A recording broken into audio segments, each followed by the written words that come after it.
Assalamualaikum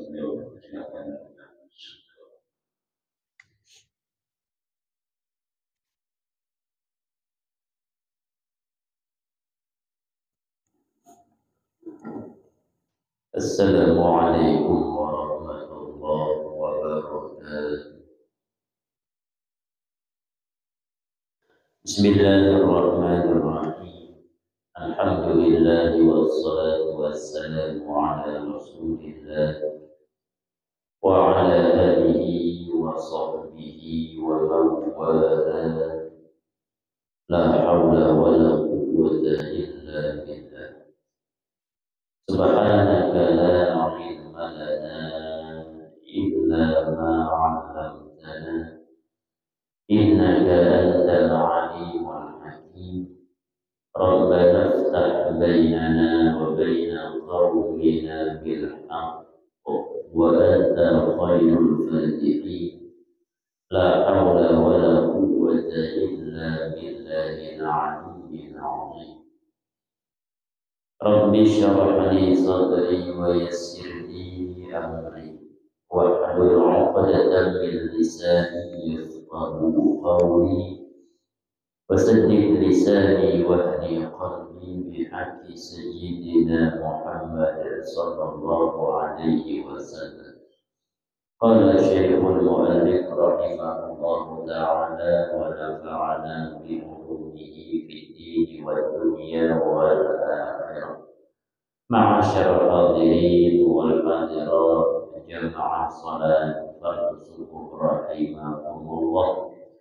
Bersyukur kita kepada Allah Subhanahu wa ta'ala sampai saat ini Allah Subhanahu wa ta'ala masih memberikan kita kesehatan, kesempatan, umur panjang, kembali kita dikumpulkan di tempat yang mulia ini insyaallah dengan niat-niat mulia.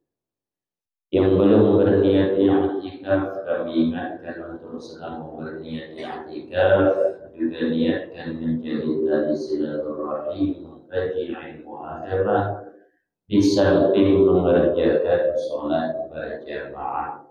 Mudah-mudahan dengan demikian kita mendapatkan pahala yang berlipat ganda daripada Allah Subhanahu wa ta'ala. Amin ya rabbal alamin. Ma'asyiral hadirin wal hadirat rahimakumullah. Melanjutkan kajian kita masih di dalam bab mendoakan orang yang bersih dan apabila dia memuji kepada Allah Subhanahu wa ta'ala, dan adab ketika bersin dan mengantuk atau menguap. Wa'an Abi Hurairah radhiyallahu anhu 'an Nabi sallallahu alaihi wasallam qala idza 'atasa ahadukum falyaqul alhamdulillah wa liyaqul lahu aqubu aw sahibuhu yarhamukallah. Fa idza qala lahu yarhamukallah falyaqul yahdikumullah wa yuslih balakum. Kata Rasulullah sallallahu alaihi wasallam, apabila salah seorang di antara kalian itu bersih, falyaqul, hendaklah dia mengucap alhamdulillah. Yang bersih itu hendaklah mengucap alhamdulillah. Waliyaqul lahu akhuhu, ketika saudaranya atau kawannya yang ada di sampingnya mendengar dia memuji kepada Allah, ucapan alhamdulillah tadi, maka berkata pula oleh kawannya yarhamukallah, maka berkata pula olehnya yarhamukallah. Fa idza qala lahu, jika sudah berkata kawannya tadi yarhamukallah, falyaqul yahdikumullah, hendaklah yang bersih pula menjawab, yahdikumullah wa yuslihu balakum. Mudah-mudahan engkau diberikan petunjuk oleh Allah dan memperbaiki, dan mudah-mudahan Allah memperbaiki hati engkau. Jadi kalau bersih, yang bersih itu puji Allah. Tapi ingat, sebelumnya sudah dijelaskan bersihnya bagaimana ketika kita mengucap alhamdulillah. Satu kali bersih, ucapkan alhamdulillah. Dua kali bersih itu lebih baik dibanding satu. Tapi kalau sudah ketiga kali bersih, jangan lagi mengucap alhamdulillah karena sudah masuk ke tahap penyakit. Pokoknya jatahnya satu hari itu satu atau dua, atau satu tapi peteret tidak masalah. Tidak banyak dalam satu hari. Kalau banyak itu menandakan harus minum sama flu. Berarti kena flu berarti. Tidak mesti sama flu, cuma biasanya ada kata-kata flu itu manjur juga. Itu sakit berarti. Jangan lagi mengucap alhamdulillah. Pokoknya yang bersih alhamdulillah. Kawannya yarhamukallah. Ketika didoakan oleh kawan, balas doa tadi, yahdikumullah. Yang bersih lagi mengucap, mendoakan yang mendoakannya, yahdikumullah wa yuslihu balakum. Ini saling doa mendoakan. Tapi jika yang bersih tidak mengucap alhamdulillah, makruh mendoakan. Jadi jangan didoakan. Kalau dia bersih, dia diam juga, jangan mendoakan. Ya, makruh malah mendoakan orang yang bersih tapi tidak memuji kepada Allah Subhanahu wa Ta'ala. An Abi Musa radhiyallahu anhu qala sami'tu Rasulullah sallallahu alaihi wasallam yaqul idza 'atasa ahadukum fahamidallah fasyammitu. Kata Rasulullah sallallahu alaihi wasallam, jika bersih salah seorang di antara kalian kemudian dia mengucap alhamdulillah, fasyammitu, maka doakan. Artinya ucapkan yarhamukallah. Fa in lam yahmadillah, jika dia tidak mengucap alhamdulillah, tidak memuji kepada Allah, fala tusyammitu, kata Rasulullah, jangan kamu doakan. Nah, jadi patokannya dia mengucap atau tidak alhamdulillah. Kalau dia mengucap, kita doakan. Kalau dia tidak mengucap, jangan didoakan. Kalau dia menegur, kenapa tidak didoakan? Kenapa tidak menyebut yarhamukallah? Karena engkau tidak mengucap alhamdulillah. An Anas radhiyallahu anhu qala 'atasa rajulani 'inda Nabi sallallahu alaihi wasallam. Daripada sahabat Anas, beliau menceritakan bahwasanya ada dua orang bersin di sisi Rasulullah sallallahu alaihi wasallam. Fasyammata ahaduhuma wa lam yusammatil akhar. Kemudian Nabi Muhammad mendoakan salah satunya dan tidak mengucapkan doa kepada yang lain. Di dua orang, di kurang lebih di samping Nabi Muhammad, ketika perkumpulan ada dua orang ini bersih. Yang satu didoakan Nabi dengan ucapan yarhamukallah. Yang satu Nabi tidak mendoakan. Faqala allazi lam yusammithu, berkata orang sahabat yang Nabi tidak mendoakannya. Antasa fulan fasyammattahu, kata yang protes tadi, si fulan tadi bersin tapi kau doakan ya Rasulullah. Wa antastu falam tusammit, tapi ketika aku bersin tadi, kau tidak mendoakanku ya Rasulullah. Apa dijawab Rasulullah? Faqala, Rasulullah menjawab, hadza hamidallah. Wa innaka lam tahmadillah. Dia itu memuji Allah. Ketika dia bersih, dia ucapkan alhamdulillah. Maka kuduakan kata Rasulullah. Sedangkan engkau tidak memuji kepada Allah, maka tidak kuduakan. Jadi Nabi Muhammad sendiri tidak mendoakan orang yang tidak memuji kepada Allah Subhanahu wa taala ketika bersih. Apakah wajib? Bukan wajib. Apakah sunnahnya itu hanya bacaan alhamdulillah? Ya, tidak juga. Yang penting pujian kepada Allah. Tapi yang paling baik pujian adalah kalimat alhamdulillah. Itu paling baik pujiannya. Kalau dibalik pujian dan juga pujian juga. Apa bacaannya kalau dibalik? Lillahil hamd atau lillahil hamd.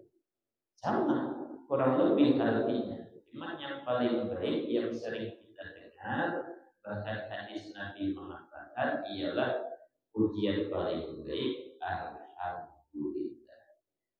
Alhamdulillah. Ini pun sering yang dipakai oleh khatib-khatib Jumat, pakai alhamdulillah.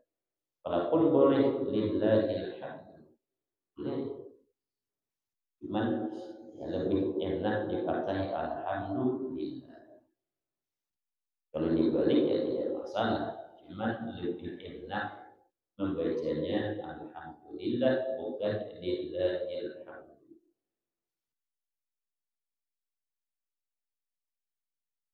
An Abi Hurairah radhiyallahu anhu qala kana Rasulullah sallallahu alaihi wasallam idza atasa wada'a yadahu aw sawbahu ala fihi wa qabada aw ghadda biha samta. Daripada sahabat Abu Hurairah radhiyallahu anhu, beliau berkata bahwasanya Nabi Muhammad sallallahu alaihi wasallam jika beliau bersih, beliau meletakkan tangannya atau bajunya, kainnya pada mulutnya dan membelalkan suaranya. Jadi tangan kita tutup atau tidak tangan, baju atau rida atau sal atau sejenisnya, atau sapu tangan dan sejenisnya. Jangan malah sengaja menghadapkan ke kawan. Jadi jangan kasihan kawan. Lihatnya siapa di samping. Sengaja dihadapkan untuk membuat kaget. Jangan marah kawan, apalagi ada hujan gerimis setelahnya. Kita tambah marah kawan. Ada hujan gerimis. Hujan katanya. Hujan gerimis namanya. Tutup. Itu adab namanya. Tutup ketika bersih, tutup. Atau nutupnya pakai kain, atau tidak kain, sapu tangan atau sejenisnya, terserah kiaskan kemana. Yang penting ditutup, namanya adab. Tidak wajib tapi adab. Dan pelankan suara. Jangan sengaja dikuatkan suara. Nah, ini adabnya ketika bersih. Dan jangan pun ditahan lagi, karena tidak boleh ditahan. Bersih itu baik. Yang sunnah ditahan itu nanti ketika menguap, itu sunnah ditahan sebisanya. Kalau bersih keluarkan saja, tapi jangan kuat-kuat suaranya dipelan. Karena bersih itu mengeluarkan penyakit. Kalau nguap, apakah memasukkan penyakit? Tidak, cuma itu ada setan di situ. Nguap itu ada syaitan di situ masuk ke dalam mulut. Wa an Abi Musa radhiyallahu anhu qala kana al-yahudu yata'atasuna 'inda Rasulillah. Orang-orang Yahudi ini mereka mendengar setiap orang bersih. Nabi Muhammad itu sering mendoakan yarhamukallah. Maka orang-orang Yahudi ingin kita doa Nabi Muhammad, mudah-mudahan didoakan yarhamukallah. Kan artinya mudah-mudahan kalian dikasihi oleh Allah. Maka mereka bersin di samping Nabi Muhammad sallallahu alaihi wasallam mengharap doanya Nabi Muhammad. Ketika mereka bersin itu, apa kata Rasulullah? Yahdikumullah wa yuslihu balakum. Nabi Muhammad tidak mendoakan dikasihi oleh Allah, tapi mudah-mudahan kalian diberikan petunjuk oleh Allah. Itu tidak masalah. Doa seperti itu tidak masalah. Mendoakan orang Kristen, mendoakan orang Hindu, mendoakan orang Buddha, Konghucu, Tionghoa, itu dengan doa yang dikumullah terus itu memintakan kepada Allah, ya Allah berikan mereka hidayah, berikan mereka petunjuk. Tidak masalah. Yang tidak boleh mendoakan dikasihi oleh Allah, mendoakan disayangi oleh Allah, mendoakan diselamatkan oleh Allah. Nah, itu tidak boleh, karena mereka tidak selamat kecuali masuk dalam agama Islam. Tidak akan selamat kecuali masuk dalam agama Islam. Maka yang kita doakan, yahdikumullah, mudah-mudahan diberikan petunjuk oleh Allah. Yahdikumullah. Jadi kalau Allah minta doakan, yahdi Allah. Mudah-mudahan kalau Allah diberikan petunjuk oleh Allah. Orang suki masalahnya. Orang suki tanah banyak. Orang suki sampai ke Sungai Kering cari tanah. Tanah banyak, anak tidak ada. Itu kalau tukaran mau kali, mau ditakdirkan sederhana, anak banyak, tapi harta tidak banyak, pasti pilih. Seakan-akan kering, jika punya anak itu seakan-akan kering. Orang kawin setahun 2 tahun saja belum punya anak itu bisa mulai. Apalagi sampai 10 tahun, 9 tahun tidak punya. Kayak hampa, tapi diberikan lebih oleh Allah harta banyak. Cuma belum masuk Islam. Nah, doakanlah masuk Islam. Ikumullah. Orang Kuala Tungkal itu juga ada bos-bosnya yang bawa kapal ke luar negeri, bawa angkutan kapal itu kadang-kadang mereka minta doakan ke anak pondok pesantren, diangkutnya pakai truk. Ketika kapal ini berangkat 3 hari 4 hari akan datang, diangkutnya minta doakan doa selamat. Bisa akan lebih percaya dengan agama kita nih, karena pernah kapalnya itu tenggelam, bawa angkutan banyak ke luar negeri, tenggelam kapal. Akhirnya setelah tenggelam, cobalah bacakan doa selamat. Diangkutnya santri, satu orang baca doa selamat, karena tidak pernah lagi tenggelam. Jadi setiap berangkat baca doa selamat. Tapi dia tidak memasak juga, tapi dia hanya beli nasi bungkus, nasi padang. Asal jangan isinya babi saja. Nah, lalu bagaimana yang berdoa? Doa tidak mengucapkan doa selamat kepadanya. Kita minta doa selamatnya kepada kita ini. Untuk dia itu yahdikumullah, mudah-mudahan diberikan rezeki, diberi petunjuk oleh Allah Subhanahu wa taala. Kalau diberikan petunjuk masuk Islam, itu selamatlah sudah namanya. Nah, cuma tidak pernah diterangkan kepadanya. Kalau diterangkan berarti nanti dia selamat. Itu tidak pernah lagi katanya. Habis itu tidak pernah tenggelam kapal. Maka setiap ingin berangkat, angkut santri satu mobil, minta bacakan doa selamat. Jadi kadang-kadang percayanya dengan kita. Sama dengan rumah makan di dekat situ. Orang Cina dekat Haji Said. Tapi bukan masuk Haji Said. Kenapa namanya? Itu pun minta bacakan doa selamat kemarin bukanya. Minta baca doa selamat. Itu orang Cina yang punya. Apa namanya? Yang mudah gitu.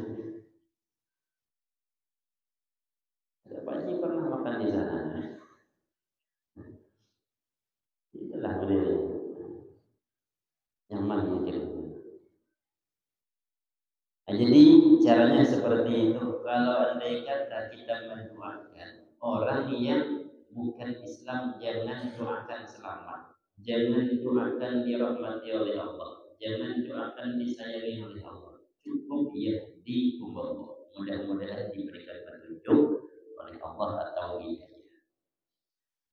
Wa an Abi Sa'id Al-Khudri radhiyallahu anhu qala, daripada Abi Sa'id Al-Khudri beliau berkata, Rasulullah sallallahu alaihi wasallam bersabda, "Idza tasa'aba ahadukum," kata Rasulullah, jika salah seorang di antara kalian menguap, falyumsik biyadihi ala fi, tahan dengan tangannya di atas mulutnya, ditahan. Fa inna syaitan yadkhul, karena syaitan masuk ketika itu. Jadi ketika muak, tahan, tutup sebisanya itu. Jangan malah sengaja dibuka. Kalau lalat masuk, tenggelam lalat di sana. Tutup, tutup. Ketika itu syaitan masuk. Di mana syaitan tinggal? Di sini. Khaisum namanya. Khaisum di atas hidung. Di sinilah dia. Tinggal di sini. Jadi kalau syaitan itu senang tinggal di sini, kalau tidak tinggal di sini, tinggal di belakang sini. Pokoknya bagian-bagian kepalanya. Nah, makanya kalau kita itu wudu, disunahkan memasukkan air ke dalam hidung. Cobalah tes kalau lagi ngantuk. Subuh, ketika subuh ngantuk, wudunya jangan wudu biasa, tapi pakai sunnahnya, masukkan air ke dalam hidung. Itu langsung segar ya. Masukkan air dalam hidung, keluar. Apalagi sekalian masuk ke sana, segar langsung pedih kepala. Masukkan sedikit, keluar. Masukkan sedikit, keluar. Masukkan sedikit, keluar. Sunnahnya itu langsung boleh satu-satu, umur keluarkan, umur keluarkan, umur keluarkan, ambil lagi, masukkan hidung, keluarkan, masukkan hidung, keluarkan. Tapi yang paling baik satu kali angkat hidung dan mulut. Hidung dua-dua tangan, sebagian masukkan ke mulut, sebagiannya tarik ke dalam hidung, baru keluarkan dua-duanya. Kalian boleh, tapi ini perlu keahlian. Itu ketika masuk dalam hidung, keluar dia segar. Ini seakan-akan mengusir syaitan yang ada di dalam hidung, karena dia tinggalnya di antara dua mata di sini. Makanya ngantuknya itu berat. Khaisum namanya, tinggal di sana. Nah, ketika itu syaitan masuk, kata Rasulullah Sallallahu Alaihi Wasallam. Jadi kalau muak bagus ditutup, ditahan sebisanya. Tidak tahan, tutup pakai tangan supaya menahan jangan sampai syaitan masuk ke dalam hidung khaisum. Habis tentang masalah pembahasan bersin dan adab bersin dan adab ketika mengalir. Bab istihbabil musafahah inda liqa. Bab sunnah bersalam-salaman ketika bertemu. Jadi ketika bertemu sunnah bersalaman. Lalu bagaimana habis sholat? Sunnah ada. Sebagian ulama mengatakan sunnah, sebagian ulama tidak lagi mengatakan sunnah. Jadi ketika kita mengambil pendapat itu, ambil berarti ulama yang mengatakan sunnah. Ada yang memperinci mana? Kalau dia sebelum sholat tidak ketemu, maka habis sholat sunnah salaman. Tapi kalau sebelum sholat sudah ketemu, maka habis sholat tidak lagi sunnah salaman. Nah kita bagaimana? Kita rata-rata salaman. Ambil berarti pendapat yang mengatakan yang tetap mensunnahkan salaman, karena ketika kita sholat kita mi'raj, seakan-akan tidak lagi di tempat. Jadi pulang mi'raj berarti seakan-akan bertemu kembali. Ya, ulama yang memperinci, umpama ada yang dari sana datang, ada yang dari situ datang, langsung sholat, dah komat. Habis sholat Habis doa salam-salaman. Kenapa? Karena belum ketemu tadi. Tapi ada yang dua orang di jalan sudah bersama-sama, bercakap-cakap sudah di jalan sampai ke masjid. Sampai ke masjid tidak pernah pisah dia. Satu di samping sana, satu di samping sana. Ketika habis sholat sunnah dan salaman menurut pendapat tadi tidak sunnah karena di jalan sudah ketemu. Sampai di masjid pun tetap dia tidak berpisah. Tapi apabila di jalan bertemu sampai di masjid berpisah, ketemu tetap lagi sunnah salaman. Yang satu langsung masuk ke masjid, yang satu katanya mau ke belakang untuk dulu. Berarti berpisah dia. Ketika dia datang, walaupun bersamping-sampingan, habis sholat itu seakan-akan baru ketemu kembali. Sunnah lagi bersalam-salaman. Ini adabnya ketika kita bertemu. Jadi sunnah bersalam-salaman sekalipun itu ketika dibatasi oleh sholat, dihalangi oleh sholat, habis sholat kita salam-salaman. An Abil Khattab Qatadah qala qultu li Anas. Aku berkata kepada sahabat Anas, kata Abil Khattab, akanatil musafahah fi ashabi Rasulillah sallallahu alaihi wasallam? Qala na'am.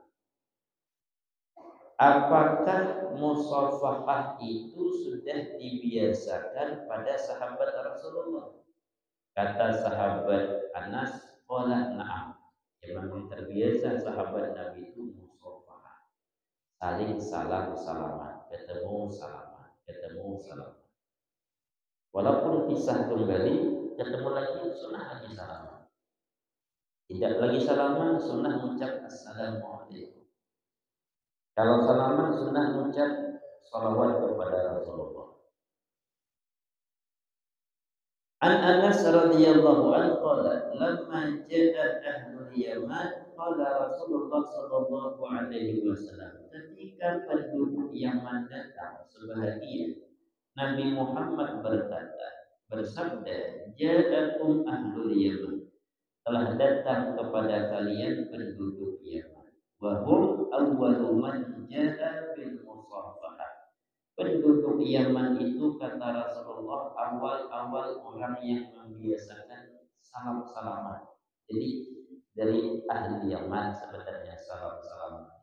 Awal-awalnya salam-salaman. Memang kayak orang Barat ingin berpisah berpelukan. Bini orang berpelukan. Orang Barat seperti itu. Berpelukan ada yang sambil cium pipi, kebiasaan orang Barat. Hanya orang Barat itu banyak tertimpa penyakit dingin. Apa penyakit dingin? Impoten. Nah, dingin. Al-Barat namanya. Buruk. Buruk itu bahasa Arab, penyakit dingin. Tidak ada rasa. Kenapa tidak ada rasa? Karena kebiasaan tidak baik. Bini orang biasa dia berpelukan. Jadi tidak ada rasa lagi, biasa sudah melihat aurat biasa orang Barat di mana-mana pakai celana pendek. Jadi tanpa ada melihat itu seakan-akan melihatnya biasa. Tapi kalau orang Islam, apalagi penduduk yang rata-rata menjaga ini mantap ya. Karena tidak pernah melihat aurat perempuan. Ada kita ini anak-anak gadis sanggup memakai celana pendek, tidak ada. Walaupun sekurang-kurangnya dia tidak begitu, tapi belum ada yang sanggup memakai celana pendek di atas lutut, kecuali Cina biasa dia. Tapi kan kita jarang ketemu jalan satu dua gitu. Anak-anak gadis kita tidak ada yang pakai celana pendek. Tapi kalau di barat sana banyak pakai celana pendek, sehingga banyak terkena penyakit buruk tadi, penyakit dingin, tidak ada rasa lagi. Apakah tidak ada rasa itu tidak dosa? Tetap dosa. Yang namanya aurat tetap ditutup. Itu penyakit orang. Jangan dibiasakan seperti itu. Islam tidak seperti itu. Islam hanya salam-salaman. Itu pun kepada mahram, itu pun hanya kepada sesama laki-laki. Hebatnya itu Islam menjaga. Dengan begitu penyakit tadi tidak kena. Penyakit buruk tadi tidak kena. Penyakit impuan tadi tidak akan kena.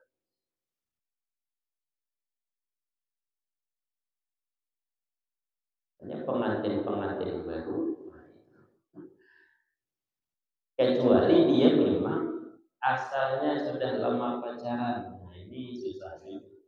Tapi kalau orang baru Islam betul-betul menjaga Islamnya, diperkenalkan lewat foto, mau dan mau, yang satu mau dan mau.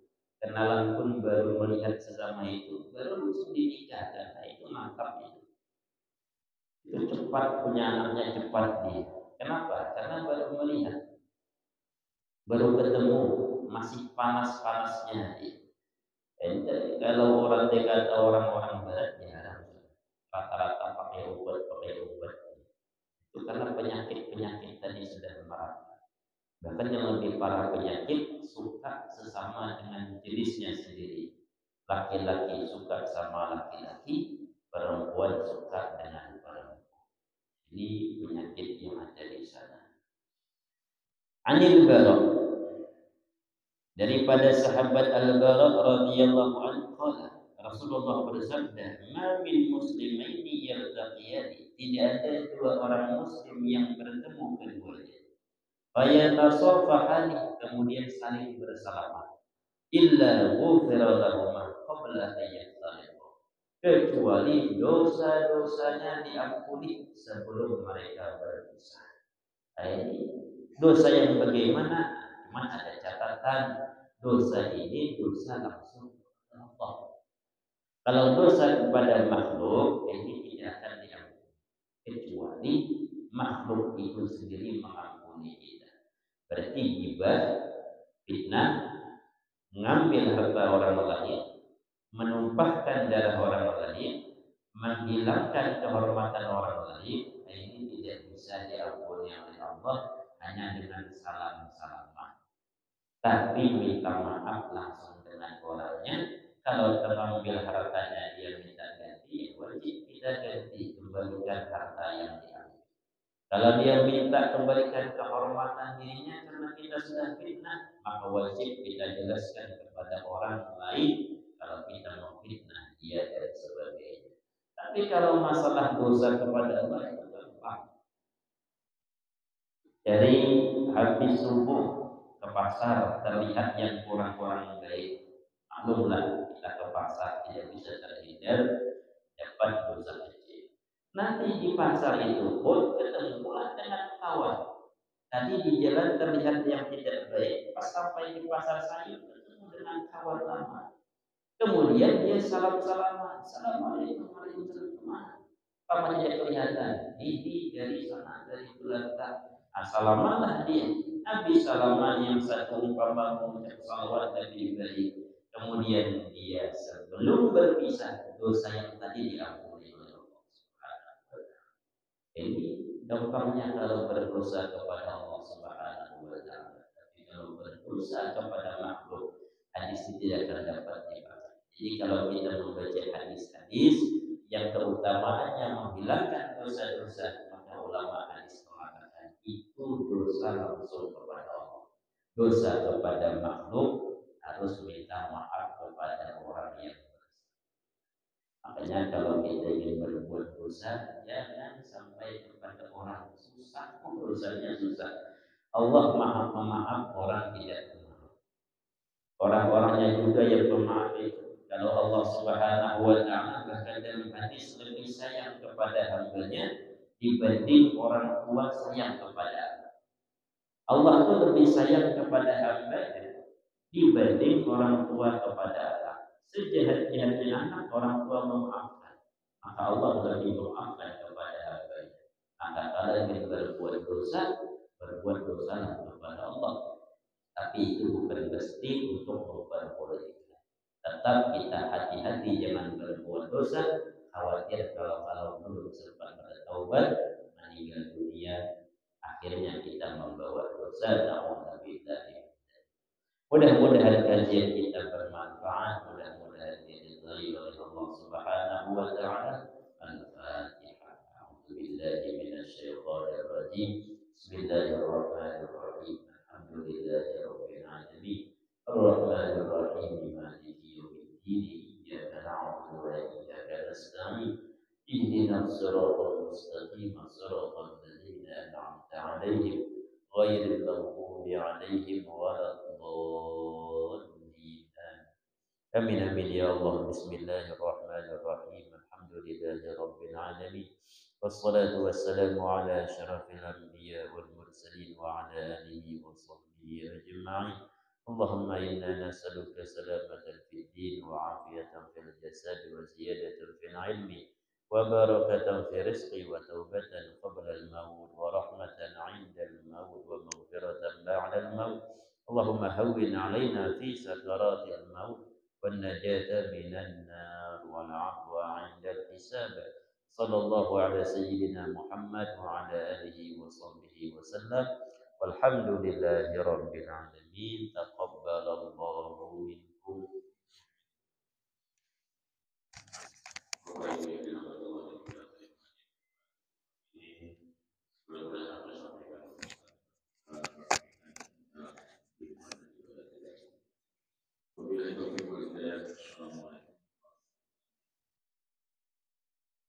اللهم صل على سيدنا محمد وأسر الظالمين للظالمين.